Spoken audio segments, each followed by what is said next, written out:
WBS News. Kami ang magbabalita ng totoo para sa sambayan ng Pilipino.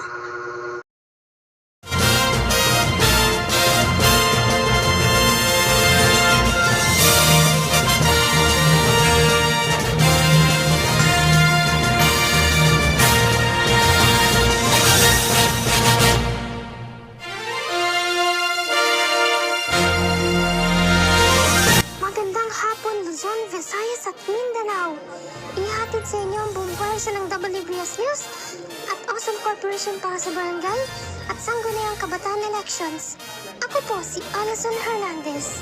Mula botohan hanggang bilangan, tutukan natin ang komprehensibong coverage sa ating bansa. Ako po si George Estrada. Mga kabataan, sabay-sabay tayong napapakinggan sa WBS, IWSN, Inspire TV at iba pang mga networks ng Awesome Corporation.